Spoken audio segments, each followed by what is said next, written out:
اس کے انداز پر رباب غضنفر نے اس کا چہرہ دونوں ہاتھوں کے پیالے میں تھام لیا۔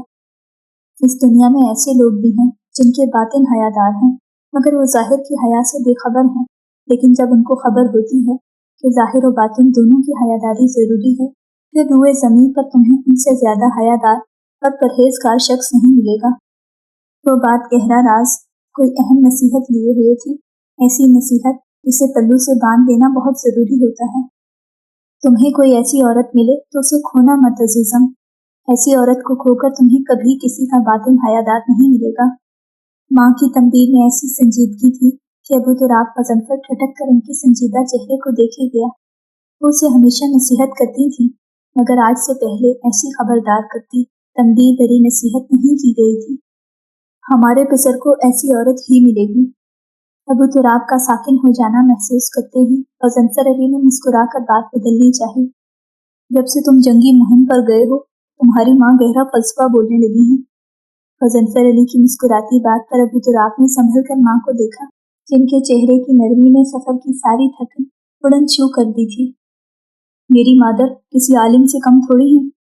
اس کی اگلی بات پر غضنفر علی جہاں پورے دل سے ہنس دیے، وہیں رباب غضنفر نے اس کے بازو پر خفکی سے تھپڑ مارا۔ غضنفر علی، سفر کا تھکا ہوا بیٹا آیا ہے اور آپ نے اسے باتوں میں لگا لیا ہے۔ وہ شوہر پر چڑھ دوڑی، جبکہ اس دھاندلی پر جہاں غضنفر علی سے پٹائے، وہیں ابو تراب آنے والے وقت کی سختی سے بے نیاز گردن پیچھے کو پھینکے کہکا لگا کر ہنستا چلا گیا۔ اس 10ویں صدی میں بھی 30 سال کے ہو چکے شخص کی شادی کا موضوع ایک بار پھر دب گیا تھا۔ اس کے بعد شیراز، فارس اور اصفہان پر برا وقت شروع ہو گیا۔ آئے روز باغی گروہوں کے دنگے فساد، فتنہ اور خون ریزی۔ کوئی بھی صاحب ہوش شخص یہ بات پھانپ جاتا کہ یہ چنگاری حسد و بغض میں جلائی گئی ہے، جو اب جنگل میں لگتی آگ کی طرح پھیلتی جا رہی تھی۔ حکومت کا نشہ، محکوم لوگوں پر حاکمیت کا زوم، ناجائز اختیار کا احساس، یہ وہ مسخ شدہ جذبے ہیں جنہوں نے اس امت کا شیرازہ ہمیشہ بکھیرنے میں سہولت دی ہے۔ اسی جذبے نے کتنے کلمہ گوئی منافقوں کے دل میں چھپے برسوں سے پرورش پاتے محمد و آل محمد صلی اللہ علیہ وآلہ وسلم کے خلاف نفرت، بغض اور دشمنی کو ہمیشہ تر و تازہ رکھا۔ یہاں 10ویں صدی کی ان علاقوں میں بھی وہی وبا پھیل گئی۔ بھائی بھائی کے گلے کاٹنے لگے، پشت پر خنجر گھونپے جاتے، اور اسی بد امنی کے ظالم سفاک عرصے میں ابو تراب غضنفر کی شادی کا موضوع دب گیا۔ اس جنگ و جدل میں شیراز شہر میں امن بحال کرتے ہوئے 1 سال گزر گیا، اور بالآخر امن کا سورج اس سرزمین پر طلوع تو ہوا، مگر کچھ باسی سا فضا میں گھلنے لگا۔ بزدل دشمن حق پرست پر ہمیشہ پشت سے وار کرتا ہے، کیونکہ وہ چاہتا ہے اس کا ظالم چہرہ کسی کی یادداشت میں محفوظ نہ رہے۔ وہ بھی ایسا ہی دن تھا جس سال ابو تراب غضنفر 31 سال کا ہوا۔ اس کے والد غضنفر علی اور والدہ رباب غضنفر کو حج کے جاتے قافلے میں گمنام قاتلوں نے بے دردی سے قتل کر دیا۔ ظالموں نے تمام زائرین کعبہ کا بھی بے دردی سے قتل کر دیا۔ کوئی ایک شخص بھی زندہ نہ بچا۔ کسی چرواہے نے اس جگہ چیلوں کو مٹتے دیکھا اور وہاں خون اور لاشیں دیکھتے ہی شور مچا دیا۔ لوگ جمع ہونے لگے اور خبر گردش کرتے کرتے سلطنت کے دارالحکومت بغداد میں موجود عباسی خلیفہ مروان بن سعد تک پہنچی، اور پھر وہاں سے شاہی ایلچی اس المناک خبر کے ساتھ شیراز شہر میں داخل ہوئے۔ ڈھول کے بجتے ہی ہونے والے اعلان پر حذیفہ یمان کے ساتھ مکتب سے نکلتے ابو تراب غضنفر کے قدم مٹی کی سیڑھیوں پر ٹھہر گئے۔ وہ چونک کر چوک میں اکٹھے ہوتے مجمع کو دیکھنے لگا۔ دل کسی انہونی کے احساس سے بڑی شدت سے دھڑکنے لگا۔ اسے وہ ساری دھمکیاں ایک ایک کر کے یاد آنے لگی جو جنگ کے فتح اور اس کے قلم کی کاٹ کے بعد ابو تراب غضنفر کو خلیفہ مروان بن سعد اور سلطنت کے بڑے امراء کی جانب سے للکار کر دی جاتی رہی تھیں، مگر اس نے باطل کی ساری چالوں کو ناکام کر کے مٹی میں ملایا تھا۔ شیراز والوں، تمہارے امیر غضنفر علی اپنی زوجہ رباب غضنفر اور تمام قافلے والوں کے ساتھ بے دردی سے قتل کر دیے گئے ہیں۔ ریاست کی طرف سے 3 روزہ سوگ کا اعلان کیا جاتا ہے۔ حذیفہ نے جھٹکا کھا کر بے یقین کھڑے ابو تراب کو دیکھا۔ لوگ دنگ اور بے یقینی سے ایک دوسرے کو چند پل دیکھتے رہے، اور پھر شیراز شہر لوگوں کی آہوں اور سسکیوں سے گونجنے لگا۔ ان کا انصاف پسند، انسان دوست اور درد رکھنے والے امیر کا رات کی تاریکی میں بے دردی سے قتل کر دیا گیا۔ تاریخ انصاف کرنے والے کی ایسی المناک موت سے خوب اچھی طرح آگاہ ہے، اسی لیے حیرت زدہ مت ہوں۔ جہاں ظالم و جابر لوگوں کی بہتات ہو، رعایا کو کچلنے والے ہوں۔ اس ریس میں جنگل کا قانون نافذ ہوتا ہے، مگر جنگل کا بھی تو قانون ہوتا ہے۔ انہی سوچوں میں الجھ کر روتے کسی شخص کے مکتب کی سیڑھی پر ساکت و جامد کھڑے امیر شیراز کے اکلوتے پسر تک گئی۔ اس نے سب کو متوجہ کیا اور سارے ابو تراب مظفر کی جانب ہجوم کی صورت لپک پڑے۔ حذیفہ گھبرا کر پیچھے ہوا مگر ابو تراب نہیں، وہ یوں ہی نیچے کھڑے روتے بلکتے لوگوں کو دیکھے گیا جن کا دکھ خالص تھا، جن کی آنکھوں سے نکلتے آنسوؤں میں کوئی کھوٹ نہیں تھا۔ اس کے سفید پڑتے چہرے کی رنگت مزید سرد ہونے لگی، سیاہ لرزتی آنکھوں میں کہیں نمی بھی اکٹھی ہوئی، مگر سب چٹک کر اس نے ان لوگوں کے لیے کھلے دل سے بازو پھیلا دیے۔ سب مرد، بچے، بوڑھے، جوان اس کے گلے سے لگ کر تسلی دیتے، مضبوط ہونے کا کہتے، اور عورتیں دور سے ہی غمزدگی کا اظہار کرتی۔ صرف بوڑھی عورتیں تھیں جنہوں نے آ کر اس کا سیاہ عمامہ اور پشت تھپتھپا کر حوصلہ بلند رکھنے کی خاموش نصیحت کی تھی۔ میرے غنیم نے مجھ کو پیام بھیجا ہے کہ حلقہ زن ہے میرے گرد لشکری اس کے، فصیلے شہر کے ہر برج ہر مینارے پر کماں بے دست ستادہ ہیں عسکری اس کے۔ وہ برق لہر بجھا دی گئی ہے جس کی تپش وجود خاک میں آتش فشاں جگاتی تھی، بچھا دیا گیا بارود اس کے پانی میں، وہ جوئے آب جو میری گلی کو آتی تھی۔ سبھی دوریدہ دہن اب بدن دوریدہ ہوئے، سپرد دار و رسن سارے سر کشیدہ ہوئے، تمام صوفی و سالک سبھی شیوخ و امام امید لطف پہ ایوان کج کلا میں ہیں، معززین عدالت بھی حلف اٹھانے کو مثال سائل مبرم نشستہ راہ میں ہیں۔ تم اہل حرف کے پندار کے سناگر تھے، وہ آسمان ہنر کے نجوم سامنے ہیں، بس ایک مصاحب دربار کے اشارے پر گداگران سخن کے ہجوم سامنے ہیں۔ قلندران وفا کی اساس تو دیکھو، تمہارے ساتھ ہے کون آس پاس تو دیکھو، سو شرط یہ ہے جو جان کی امان چاہتے ہو تو اپنے لوح و قلم قتل گاہ میں رکھ دو، وگرنہ اب کے نشانہ کمان داروں کا بس ایک تم ہو، سو غیرت کو راہ میں رکھ دو۔ یہ شرط نامہ جو دیکھا تو ایلچی سے کہا، اسے خبر نہیں تاریخ کیا سکھاتی ہے کہ رات جب کسی خورشید کو شہید کرے تو صبح ایک نیا سورج تراش لاتی ہے۔ سو یہ جواب ہے میرا میرے عدو کے لیے کہ مجھ کو حرص و کرم ہے نہ خوف خمیازہ، اسے ہے سطوط شمشیر پر گھمنڈ بہت، اسے شکوہ قلم کا نہیں ہے اندازہ۔ میرا قلم نہیں کردار اس محافظ کا جو اپنے شہر کو محصور کر کے ناز کرے، میرا قلم نہیں کاسا کسی سبک سرگ کا جو غاصبوں کو قصیدوں سے سرفراز کرے، میرا قلم نہیں اوزار اس نقب زن کا جو اپنے گھر کی ہی چھت میں شگاف ڈالتا ہے، میرا قلم نہیں اس دز نیم شب کا رفیق جو بے چراغ گھروں پر کمند اچھالتا ہے، میرا قلم نہیں تسبیح اس مبلغ کی جو بندگی کا بھی ہر دم حساب رکھتا ہے، میرا قلم نہیں میزان ایسے عادل کی جو اپنے چہرے پر دوہرا نقاب رکھتا ہے، میرا قلم تو امانت ہے میرے لوگوں کی، میرا قلم تو عدالت میرے ضمیر کی ہے، اسی لیے تو جو لکھا تپا کے جاں سے لکھا، جب ہی تو لوچ کماں کا زباں تیر کی ہے، میں گٹ گروں کہ سلامت رہوں، یقین ہے مجھے کہ یہ حصار ستم کوئی تو گرائے گا، تمام عمر کی ایذا نصیبیوں کی قسم، میرے قلم کا سفر رائگاں نہ جائے گا، سرشتے عشق نے افتادگی نہیں پائی، تو قد سرو نہ بینی وہ سایہ پیمائی،